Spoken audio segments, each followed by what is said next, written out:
Hello साथियों, आप सभी का स्वागत है आपके अपने परिवार जी एजुकेशन वर्ल्ड में। और आज हम लोग पढ़ेंगे लोकसभा और राज्यसभा के बारे में। हम लोगों ने राष्ट्रपति के बारे में पढ़ लिया, संसद के बारे में पढ़ लिया। संसद के 3 अंग होते थे, एक राष्ट्रपति, लोकसभा, राज्यसभा। राष्ट्रपति के बारे में पढ़ लिया, संसद के बारे में पढ़ लिया। अगर वीडियो नहीं देखे हैं तो चैनल पर पड़ा हुआ है, आप उसको देख सकते हैं। इसके बाद इसको देखिएगा तो आपको बेहतर तरीके से समझ में आएगा। तो चलिए स्टार्ट करते हैं, लोकसभा और राज्यसभा के बारे में पढ़ते हैं। देखिए लोकसभा जो है, लोकसभा का कौन से आर्टिकल में दिया हुआ है, तो आर्टिकल 81 में दिया गया। राज्यसभा का कौन सा आर्टिकल में दिया हुआ है, तो आर्टिकल 80 में दिया गया है। अब हम लोग बारी बारी से हम लोग जानते हैं, पूरा डिटेल पढ़ते हैं। देखिए लोकसभा जो है, लोकसभा को हम लोग निम्न सदन बोलते हैं। लोकसभा को क्या बोलते हैं, निम्न सदन बोलते हैं। लोकसभा को पॉपुलर हाउस भी कहते हैं, ये फर्स्ट चैम्बर कहलाता है। लोकसभा का 3 नाम है, कौन कौन सा, निम्न सदन, पॉपुलर हाउस और फर्स्ट चैम्बर कहलाता है। आगे चलते हैं, जनता द्वारा इसका वोटिंग होता है, मतलब कि जो भी लोकसभा के सदस्य बनते हैं, जनता जो है डायरेक्ट वोटिंग करती है, तब जाकर लोकसभा के सदस्य बनते हैं। जनता के द्वारा वोटिंग की जाती है, तब जाकर लोकसभा के सदस्य बनते हैं, याद रखिएगा, ठीक है। आगे चलते हैं, इसमें जो है मैक्सिमम सदस्य कितने हैं, मैक्सिमम जो है लोकसभा में सदस्य कितने बनते हैं, तो 552 जो है स्टार्टिंग में था। 552 जो है स्टार्टिंग में था, जिसमें जो है 550 जो है इलेक्टेड, मतलब कि चुन करके, जनता के द्वारा चुन करके इलेक्टेड 550, और 2 जो है एंग्लो इंडियन, जिसको एंग्लो इंडियन को हटा दिया गया। एंग्लो इंडियन को हटा दिया गया है 104वें अमेंडमेंट एक्ट के द्वारा, जो है इसको निरस्त कर दिया गया है, इसको हटा दिया गया है। तो अब कितने हो गए वर्तमान में, वर्तमान में जो है 545 में से जो है 543 इलेक्टेड और 2 जो एंग्लो इंडियन, तो एंग्लो इंडियन यहाँ से भी हटा दिया गया है, एंग्लो इंडियन यहां से भी हटा दिया गया। तो अभी कितने हैं वर्तमान में अगर अभी देखा जाए तो वर्तमान में कितना, 543। अगर पूछा जाएगा लोकसभा सदस्यों की वर्तमान संख्या कितनी है, तो 543 टिक कीजिएगा, ठीक है, 543। ओके, आगे ध्यान समझिएगा, 543 में इलेक्टेड हो गया यहाँ पर। अब 543 में से 530 जो है स्टेट के द्वारा चुन के, जितने भी स्टेट है 28 राज्य है ना, 28 राज्य से चुन करके जो आएंगे ये 530 आएंगे, ठीक है। और 13 जो है यूटी से, मतलब कि 13 जो भी यूटी का मतलब यूनियन टेरिटरी, मतलब कि और केंद्र शासित प्रदेश से चुन करके 13 जो है सदस्य जो है लोकसभा में आएंगे, ये ऐसा बताया गया।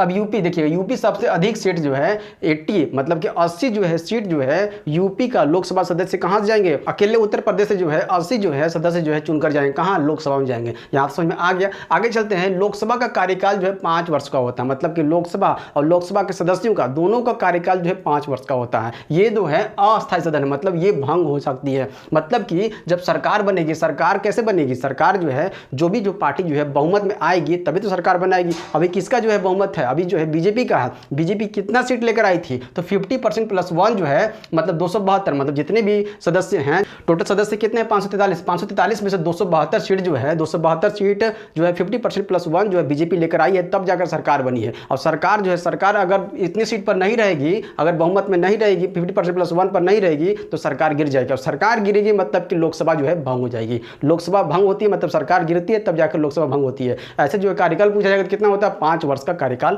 होता है। आगे चलते हैं हम लोग, आर्टिकल 326 में क्या कहा गया था, जो भी पर्सन जो वोटिंग करते हैं वो 21 वर्ष होने चाहिए। आर्टिकल 326 में कहा गया था, आर्टिकल 326 में 21 वर्ष होनी चाहिए। अब 61वां जो अमेंडमेंट एक्ट जो आया, 61वां अमेंडमेंट एक्ट 1988 में आया, इसको घटा करके, मतलब 21 वर्ष से घटा करके, है ना, 18 वर्ष कर दिया गया। अब 18 वर्ष के युवा भी जो है वोटिंग कर सकते हैं, ये ऐसा बताया गया। 61वां अमेंडमेंट एक्ट 1988 के था, जिसको लागू किया गया कब, 1989 में किया गया। कब, है ना, राजीव गांधी के समय किया गया। अब आगे चलते हैं, 42वां संविधान संशोधन आता है, 42वां संविधान 1976 आता है। इसके तहत क्या कहा गया था कि जो भी लोकसभा का जो कार्यकाल होना चाहिए 5 वर्ष से बढ़ाकर 6 वर्ष कर दिया गया था, है ना, 42वें संविधान 1976 के तहत। अब 44वां संविधान 1978 आया था, 44वां संविधान 1978 जो आया था, इसमें जो फिर से 6 वर्ष से घटा करके 5 वर्ष कर दिया गया था। आगे चलते हैं, सदस्यों की योग्यता, लोकसभा के सदस्य बनने के लिए न्यूनतम योग्यता कितनी होनी चाहिए, 25 वर्ष होनी चाहिए, उससे कम नहीं होना चाहिए, है ना, उससे अधिक चल सकता है पर उससे कम नहीं होना चाहिए, 25 वर्ष होनी चाहिए। अब लोकसभा का अध्यक्ष, लोकसभा का जो है मेन कौन होते हैं, तो हेड कौन होते हैं, तो अध्यक्ष होते हैं,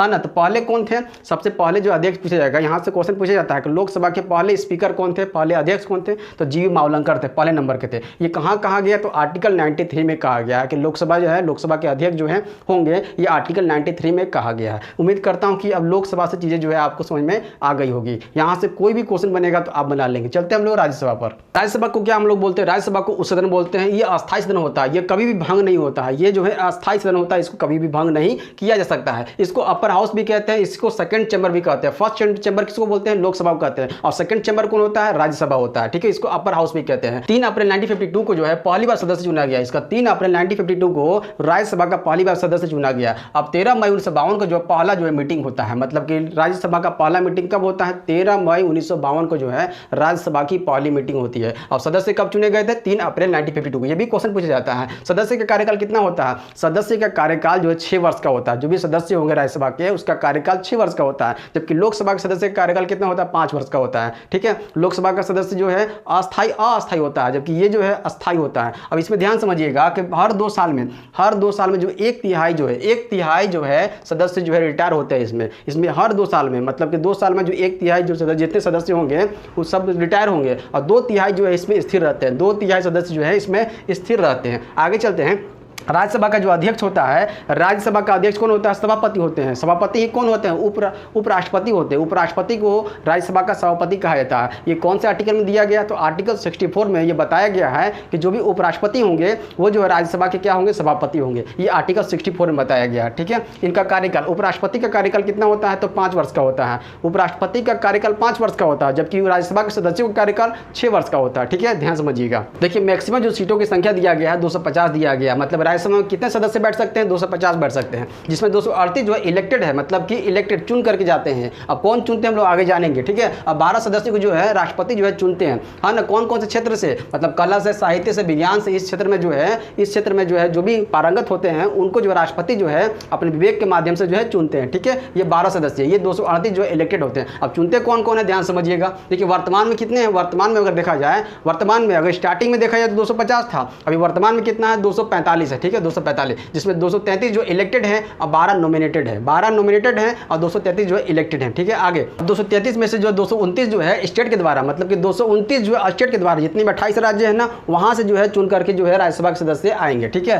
वहां से आएंगे। और 4 जो है यूटी के द्वारा, यूटी में कौन कौन? मतलब दिल्ली से 3 सदस्य, राज्यसभा सदस्य, और पुदुचेरी से 1 जो है सदस्य जो है चुन करके राज्यसभा में आएंगे। अब जो है, अब इनको वोटिंग कौन करेगा? तो इनको जो वोटिंग करेंगे विधानसभा जो एमएलए हैं उनके द्वारा वोटिंग की जाती है। विधानसभा जो एमएलए है ना उनके द्वारा वोटिंग की जाती है डायरेक्ट, तब जाकर राज्यसभा के सदस्य जो है बनते हैं। समझ में आ गया यहाँ तक। यूपी में सबसे अधिक राज्यसभा सीटें कितनी? 31 है ना। 4th अनुसूची जो है, 4थी जो अनुसूची दिया गया है संविधान में, 4th अनुसूची जो है ये जो राज्यसभा के सदस्यों के सीटों का आवंटन के बारे में बताता है। राज्यसभा के सदस्यों के सीटों के आवंटन के बारे में बताता है। ये आपका 4th अनुसूची है। आगे देखते हैं योग्यता के बारे में। योग्यता कितना होता है राज्यसभा के सदस्यों का? राज्यसभा के सदस्यों का योग्यता अगर देखा जाए तो 30 वर्ष का होता है। वहीं लोकसभा के सदस्यों का कितना चाहिए न्यूनतम? वहाँ 25 चाहिए। अब यहाँ चाहिए कितना? 30 वर्ष चाहिए। ठीक है, आगे चलते हैं। कोई भी गवर्नमेंट पर, मतलब कि जो सदस्य वही बन सकता है जो भारतीय हो, सदस्य वही बन सकता है जो भारतीय हो, है ना। कोई विदेशी आदमी नहीं बन सकता है, वो भारतीय होना चाहिए, दिवालिया नहीं होना चाहिए, मतलब कंगाल नहीं होना चाहिए, और कोई भी गवर्नमेंट पोस्ट पर जो है वो बैठा हुआ नहीं रहना चाहिए। वही जो है राज्यसभा का सदस्य जो है चुना जाता है। किनके द्वारा चुने जाते हैं राष्ट्रपति सदस्य से?